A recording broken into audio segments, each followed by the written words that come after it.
I don't even know how to start. The things I witnessed during the research are so horrible. The persecution they suffer is terrible.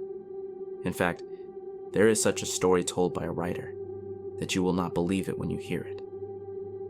Shortly, we will explore this prison, its sections, and the events that took place.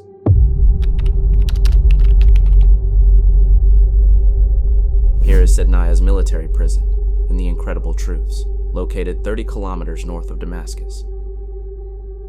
Another name for this place is the human slaughterhouse. It was built in the 1980s by the Hafez al-Assad regime in Syria.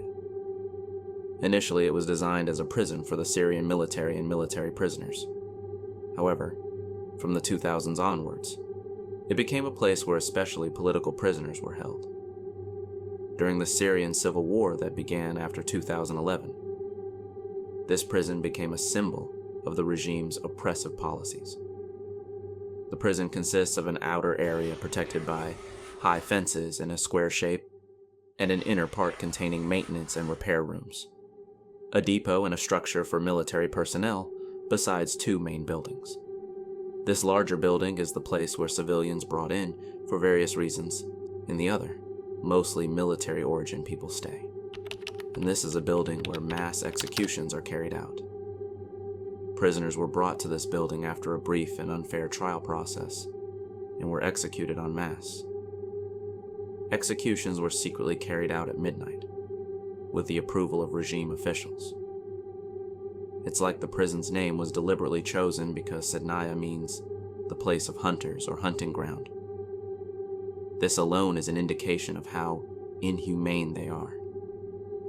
Even with the name of the prison, they revealed their intentions.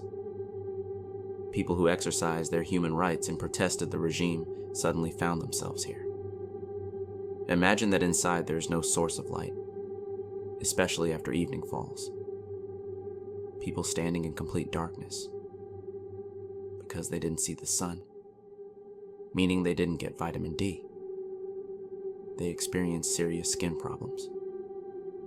The only way to see the light was for someone to come and open the door. Then more people came, and even more. In rooms that could only hold 2 people, 8 to 10 prisoners were cramped. There were no beds inside. They were lying on blankets spread on the ground. In fact, some were lying on the concrete floor because there were no blankets left. It was relieved in a corner inside the cell. Sleeping with that smell in that cramped room must be the greatest cruelty done to a person. But don't worry, they hardly ever went to the bathroom because there was another way to break them. Starvation. Everyone looked almost like their bones were visible. Many already lost their lives because of this. Sleeping at night, it wasn't very possible to sleep until you got used to the prisoners' beatings and the subsequent moans.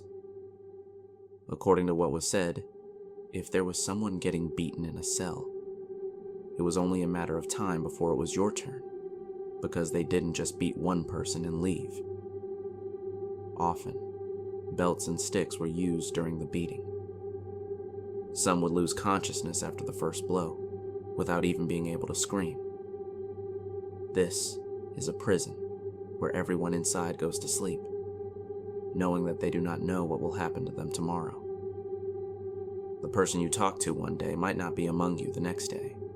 There was a kind of judgment entirely based on their whims. A 3-dimensional design of this horrific prison was made, while the Assad regime was in power. The information was obtained from people who stayed there for years, and the design was prepared accordingly, until the Assad regime collapsed. This 3-dimensional design was the most substantial information obtained about the inside. With this unique design prepared by the Forensic Architecture Research Center, we will learn not only about the sections of the prison, but also about what happened inside. The prison was designed to be divided into 3 sections. In the lower parts of this section of the structure, there were cells where people slept. In these 2-person cells, there were up to 4 to 5 times the normal number of people. Here's the real image of one of those cells. This is the area where they lived. A large portion of these cells is confined to just this area. The back part is where they meet their toilet needs. Some cells are larger compared to others, and here too, dozens of people are held in the lowest standards. The other part of the structure is the truly frightening place. Torture parties were held here. In this section, no one was staying. The staff would use many materials such as electric cables, metal rods, tires, and plastic tools during these fear parties. At the end of the structure, shaped like a wind turbine, there was a canteen and a dining hall. Prisoners were sometimes brought here just for fun, but without any light source. Only the guards had a flashlight and they could see ahead. People hated going to the cafeteria because the group, chained together, would bump into tables and fall here, often injuring themselves and breaking bones. This place was used for more than just eating. One day they cut off the water in Sednaya. The water was cut off for 3 days. People tried to draw water from dirty toilet hoses due to thirst. At the end of the 3rd day, an officer brought only 1 container of water to the cells and left it. When distributed, it amounted to only about 1/3 of a water glass. Imagine being without water for 3 days and only drinking 3 to 4 tablespoons of water. In one cell, a sad situation occurred. The water container they gave somehow came to life, or something like that happened.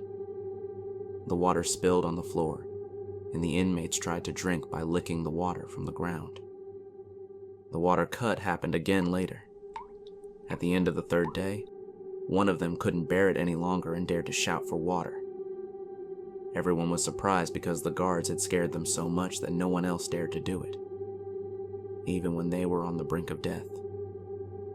Only one person had the courage to do it. Then the others joined, and everyone was shouting for water. Then, a faint sound of water dripping from the pipes began. Some were crying like small children because they finally reached the water. The prisoners in Sednaya were not only men, there were women and children too. One of Syria's leading dissident thinkers, writer Michel Kilo, recounts a tragic and chilling event involving a woman who became pregnant by officials and her child during his time held at Sednaya prison. Once a guard came at around 3 a.m. or 3:20 a.m. I didn't have a watch, obviously, but I asked him about the time. He said, "Come with me, but don't make a sound." Almost sneaking, he took me to a place about 40 meters away. He opened a cell door and said, "Go in, tell a story to this boy. Since you're educated, go tell him a story."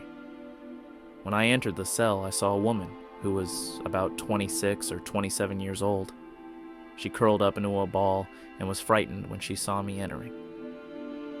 Of course she had the right to be scared because she had a bitter experience with them. She got pregnant and had the baby in the cell. And I saw a child who was 4 or 5 years old. His face was chubby, maybe because he didn't see the sunlight. I greeted her, but she didn't answer. "I am requested to tell a story to your son. What should I tell him?" So I sat and said to him, "There was a bird." He asked me, "What is a bird?" I was telling a story to a child, and in my mind I thought he had the concept of a bird, mouse, sun, river, or butterfly. So I was thinking that I will be using these vocabularies. So he said to me, "What is a bird?" How can I explain to him what is a bird? So I said, "It was flying over the tree." He asked me, "What is a tree?" I felt the trouble, and I knew the meaning of the guard's words. I don't want to say his name because he might be still in the security forces. "Aren't you educated? You can tell a story." Then I said to myself, I want to sing him a song, so I sang for him.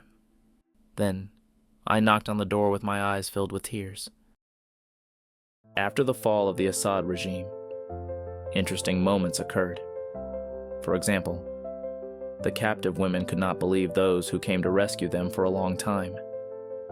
They looked at them with fear-filled eyes. We saw children there who had never seen the sun. Children who believed the world was nothing more than that small cell. Those who were saved rejoiced like children. Some are checking the papers to see if their missing loved ones are listed there. Meanwhile, Assad shamelessly denies all of it. Over 50,000 photographs taken by one of your former government's photographers showing emaciated, tortured bodies in your prisons. Who verified the pictures?